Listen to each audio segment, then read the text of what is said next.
and welcome to Awaken Your Human Design. My name is Moni. This is my wonderful co-host, Danny. And for the week of September 20th through the 26th, the sun is in gate 46 and the earth in gate 25.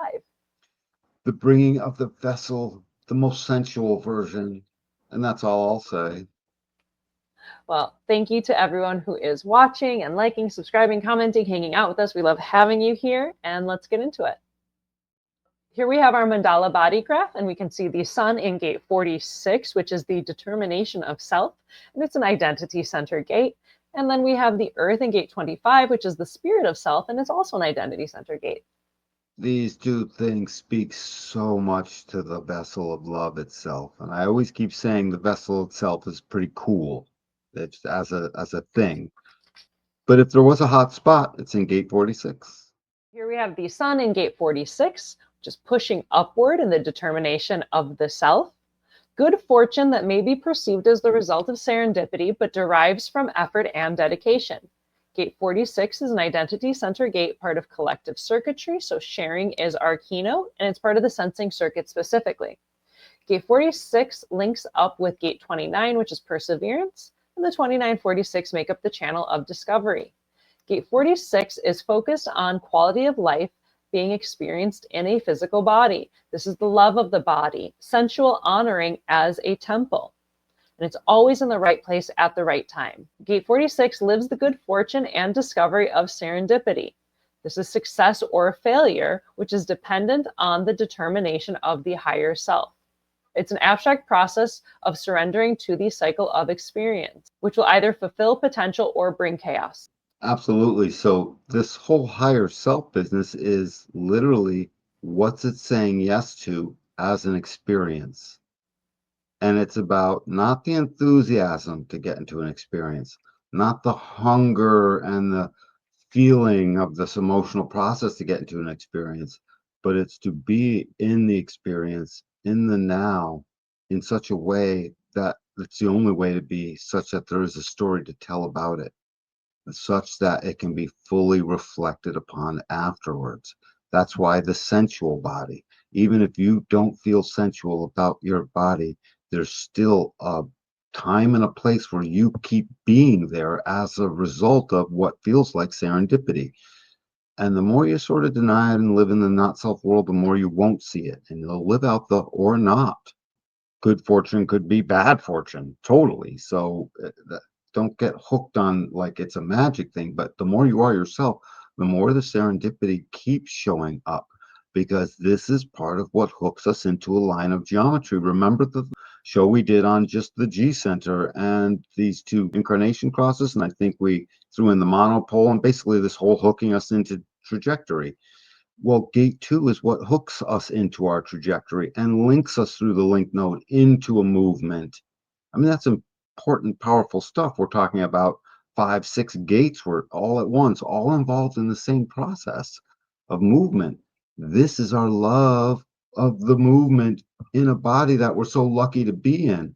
And when you have this as a cross, there's a gate 10 saying, and I love to be me, and my behavior keeps moving me here. What dumb luck. And you, gate 15 says, oh my God, I'm running into all kinds of things, and I have a love for humanity, and you're in your highest self. And 25 says, it all gets the love. It's just universal, all of it. And that's a powerful thing. That gate 25 actually handles the notion of insignificance for us. So to make it an exalted place such that you never live in it in insignificance. And that's half of what the serendipity is all about. It's about the automatic innocence of gate 25 always being in the right place at the right time, striking up what is the initiation of that quarter. So this whole thing is just perfectly matched up. You do love being in your body during an experience. If you haven't recognized it in a long time, bring yourself in for a landing and definitely get a reading, and you'll see why. Gate 46 it's great. It's enjoying the body. It's taking care of the body. It's washing your face and how nice that feels and how it just renews your entire day. It's getting a massage. It's taking a bubble bath. It's all these very Thank you, Moni. lovey bodily things. I have gate 46 as, my earth on my personality side. So Mhm. I'm very well acquainted with like the love of body and touch and sensuality and enjoying yourself, taking care of yourself, and like the energy that just kind of builds. If I'm feeling weird, it's just like, okay, rinse off your face, like wash your feet, these little things where it's just like, oh my God, the quality of life improvement when we do take care of and honor our bodies in this way. And you always, if you have your gate 46, you're thinking about exactly all the things Moni just pointed out. And you have a whole series of routines and things around stuff like that automatically helps bring you into your body. And by the way, you quickly will move into the experience that's being brought onto you as soon as it feels good. And your chemistry is giving you that boost because you're a generator and it's wicked satisfying and you're just hungry for it, or your type, and you're basically living out your signature in that moment because of the experience that your body's having in the moment. It can simply be suddenly a stimulating conversation. I mean, period. That's actually what it is half the time, I would say, anyways, because that's what we do mostly is talk, say stuff. So 46 is it's the serendipity of 46 is incredible. I can't tell you how many times I've just looked down at my serendipity after being myself and said, dumb luck. Oh What just happened here? I can't even believe it. Oh yeah. Ending up in the right spot at the right time. We're like, wow, that could have been really bad, but thank God I found myself here with these people to help me. Like, wow, that's some lucky Whatever it business. was, man, just dumb luck. It's not quite dumb luck. There was a bunch of little efforts and little details and paths and other experiences along the way that added up to it. Yes, yes. The sense that gate 46, it's seen as like, oh, like you're just lucky, you're just successful, you're just in the right place at the right time, or like, wow, you just knew that, you just fell into it. And how many times that's happened in my life where it just looks like dumb luck, but it was actually years of effort of developing different types of skills and abilities to then, when this perfect situation aligned and all the stars coalesced, and that I was able to know the thing or do the thing, and I just looks like some savant, when it's actually like, no, I've been learning this skill and this skill and this skill, and I've been doing these things for decades, and it all came together in this perfect way that just from the outside looks like you just kind of fell into it. Moni, you just pulled from my rightness and reminded me of something that's just so cool because it's the mystical side of this.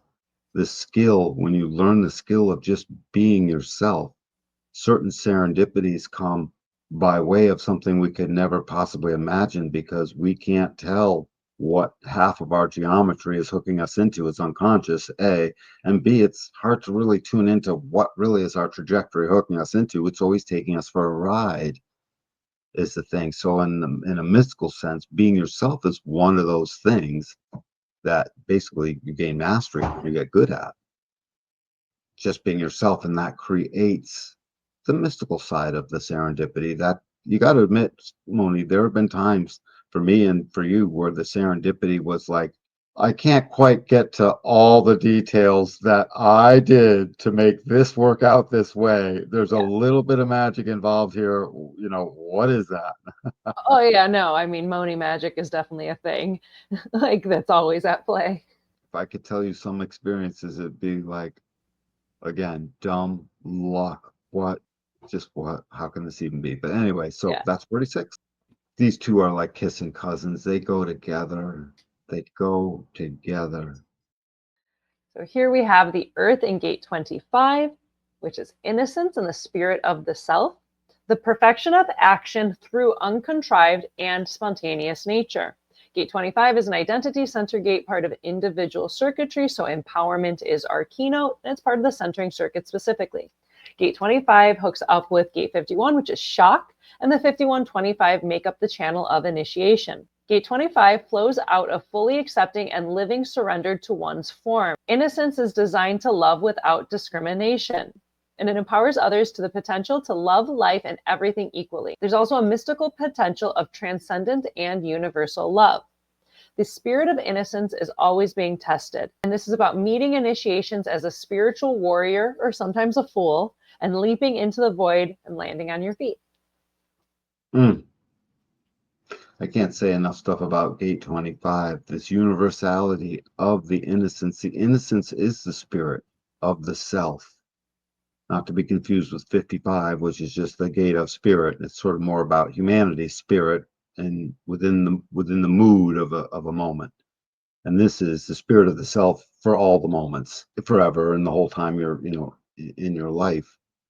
And it captures the warrior spirit of 55 in almost like a tractor beam, pulling it in for a landing. That's what 25 is. It allows shock to land. And the only place shock can land safely is in the arms and the embrace of its own innocence, in which case it's not supposed to even be shocking. Of course, it is shocking. Innocence is a shocking thing because it's always shocking when you see the innocent be taken advantage of. When you see something like that, that is a shocking thing. And that has a particular meaning to all of us.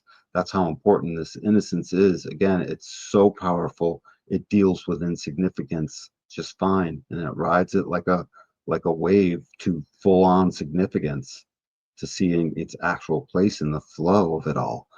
Gate 25 is so potent as an opposition to 46 that it guarantees 46 in its spirit of its pushing upward. And by the way, that pushing upward of 46 is into all the heights it could go, including pushing upward into the kingdom of heaven.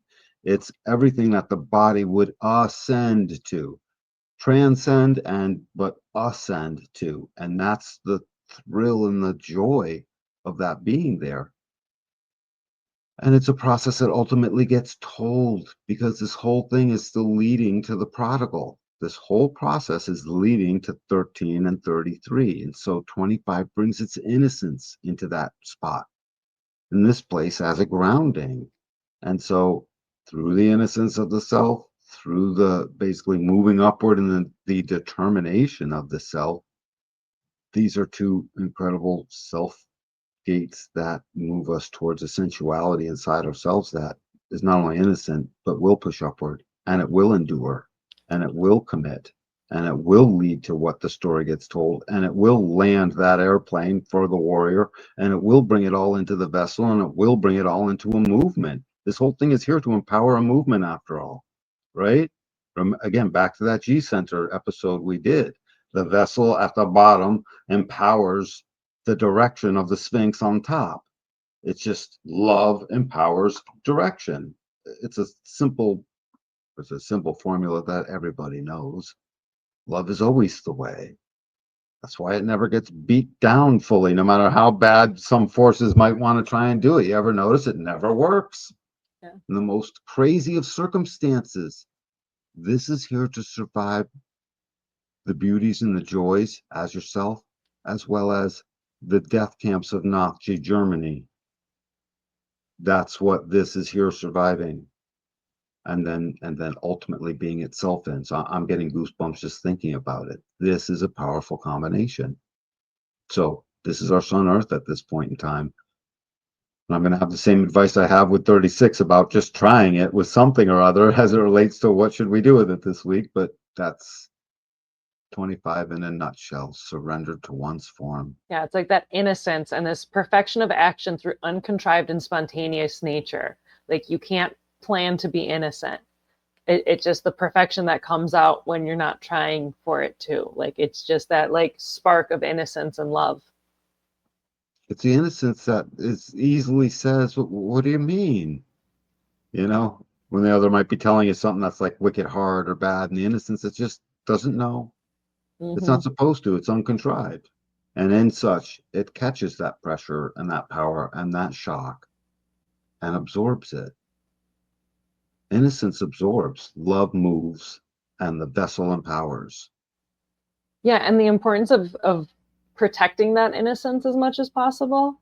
I have this as my personality sun, so this is like my big player, and these ways of being very innocent, and then the ways that that gets taken advantage of, or you seem naive, or you have to like grow a defensiveness around yourself, and that like kind of hurt with that. And the innocence ultimately like will overcome, but the many difficult years in between, and something about like importance of protecting the innocence, like within ourselves, within like little children and It brings the animals. greatest courage, Moni. It Yeah. drives the greatest courage out of a man or a woman in any given moment Hmm. as an experience that pushes them upward. Yeah. Yeah. I was like, there's something there. So thank you for being able to flesh out something. I'm like, there's something there. So thanks, Danny. Absolutely. Yep. Yep. People don't think of innocence as equaling courage, but it's just the other side of 51, which is partly the definition of courage. Innocent courage. That's courage is meant to be an innocent thing. And the If it's on innocence, purpose, you're a mercenary, essentially. yeah, yeah. And the innocence to withstand the shock. Yep. Because that crazy shock is going to come through, and being able to like hold on to that innocence, to not be like scared to run away, like just to be so innocent that you're like, oh my God, there's a shock. Oh, okay. Ah. You know how 34 does a bunch of functions. It deals with 57 and 10 and 20. Well, this does a couple of functions. It deals with 51, and it provides the same shock absorption that you get with 46 in the first place. That determination of the self to push upwards is shocking, and it brings an experience where you don't know what's going to happen. You have to wait and be in it. And then later you'll reflect on how it might have gone terribly, incredibly, like shockingly, oh my God, but you still have to be in it. This is your capacity to be in it. This saves us moment to moment, over and over. It saves us. And what's funny is it's in a shared channel that guarantees experientialness that everyone wants in on. Or if I say wants in on, that everyone has the potential to be in on because it's shared. So we're sharing this. No wonder we're good at it. No wonder it's hard to kill us off at the end of the day. It's like this is in our corner. If we start living this out, forget it. I like 10 and 15. That's my sun and earth. But I love the fact that as a vessel of love with this on my design side, 25, line 4 is the innocence that's my grounding on an unconscious side. I had to learn from other people, and just as a by way of trade, I guess I'm lucky enough to be innocent sometimes. I guess no, that was uncontrived. I didn't mean that, all those things that come out of me when I'm realizing I'm innocent. I didn't mean that to sound that way, or I didn't whatever, or that's the, I didn't mean to do that, or all those things that show up as my innocence come out of a surprise or come out of a tunnel for me. So I had to learn that as a process. And now I learn to trust it. That's all. And that's what we're always doing with our unconscious lines. But this is a heck of a thing to trust. It seems to got your back. Here we have Incarnation Crosses for the week. First up, we have the right angle cross of the vessel of love, which adds the 15 and the 10 to the 25 and 46 we've been discussing. People fully embodied, fully alive in their body, who enjoy the physical and sensual dynamic of relationships, dedicated to living life for life's sake. Then we'll move into the juxtaposition cross of serendipity, which adds the 52 and the 58. These are people focused on being in the right place at the right time, who understand that correct commitments to experience plus hard work lead to good fortune and success, and they fully enjoy being alive. Finally, we'll move into the left angle cross of healing, which also adds the 52 and the 58. People who spontaneously heal or can be healed through contact with forces of impersonal universal love, a rare and joyous gift that comes alive through a focused, committed connection with the other. And being able to sit still and be in it. They couldn't ask a better place for gate 52, especially since we're about to move into the cross of service. The vessel leads to service. So we had a crisis, 6 and 36 from before, right? It seemed like light was darkening, but it doesn't. In fact, innocence has been there all along. It was an illusion. And now here we are inside the innocence that literally moves us upward as we add gate 10 and 15 into what we left from before, the plane.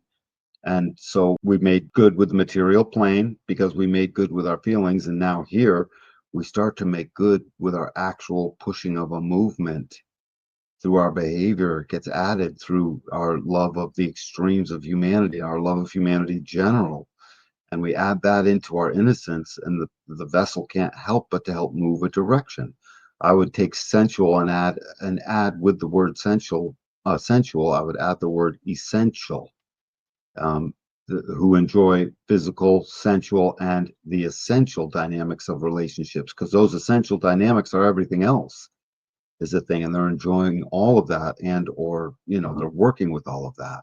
And then when you move into serendipity, they're focused on it. They know there's a transpersonalness to this that externalizes your love will put you in the right place at the right time.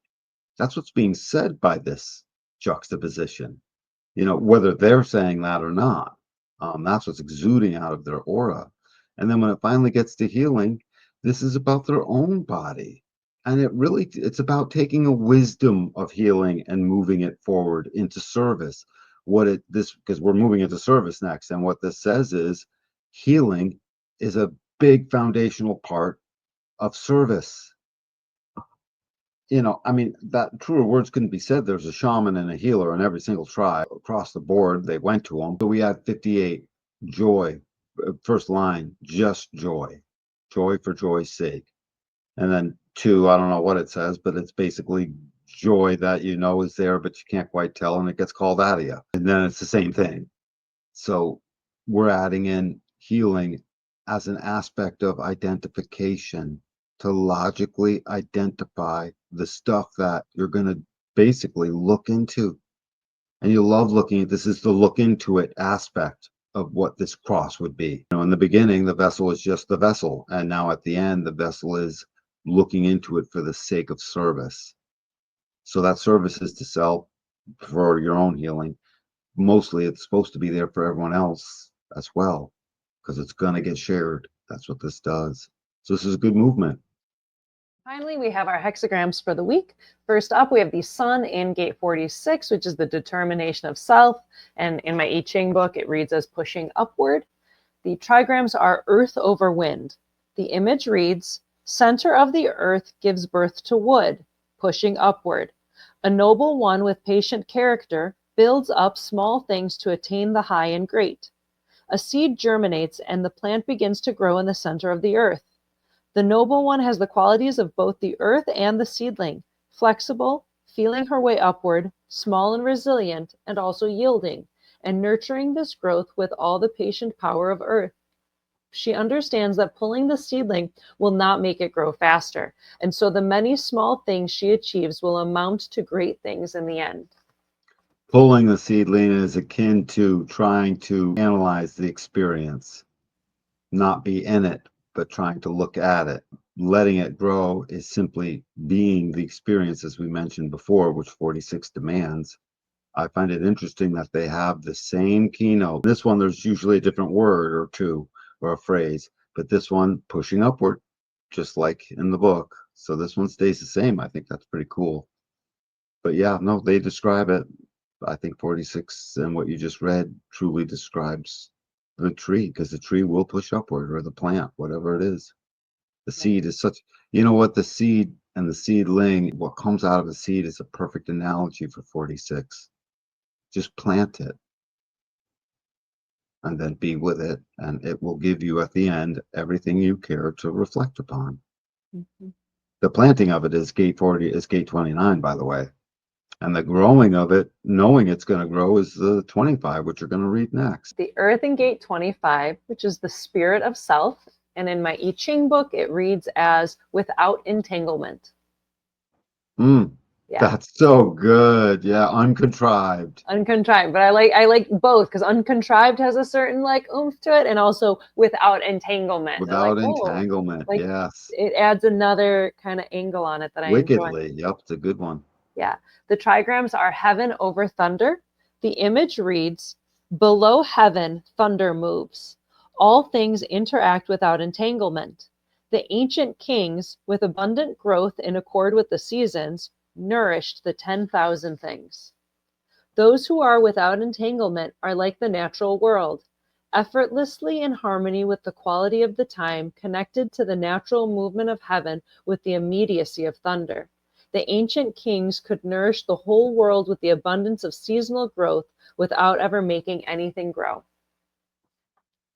Heaven is the cleaner, thunder is the sweeper, and that heavenly goodness that is presumed to be heaven is always cleaning out the contrived notions. It's sweeping it away, just like thunder brings a storm that clears out the old. Technically, thunder is the raising of the stagnant, the rousing of the stagnant in order to sweep it away. That's what I heard you read. That's what I heard this say. And its whole keynote, without entanglement, is heaven asks us all to be without entanglement. When you get to heaven, you're not really entangled with much, and you certainly got no bills to pay. So, right, all that stuff goes away. And that's what we want. So, spirit of self without entanglement, empowering as an individual gate will do the movement through insignificance into the determination of the self. I mean, that's what Well, it's doing. I love it. It's like through insignificance it goes. what can we tell our audience for the week? How can they see this? Can they play with it? What can they expect with the sun in gate 46 and the earth in gate 25? For number one, recognize those things where you feel like there's an insignificance, and recognize that's one of the greatest places that 46 in your serendipity will take your determination of yourself and place you there. Allow it.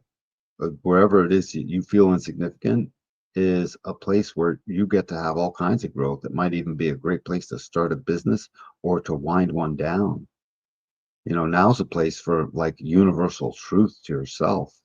Whatever it was you've been struggling with, don't you worry. This uncontrived, unentangled mind that is in gate 25 and this capacity to love saying yes to the experience, in this case, is going to be a new experience. So allow yourself to say yes to this experience that unentangles you from things.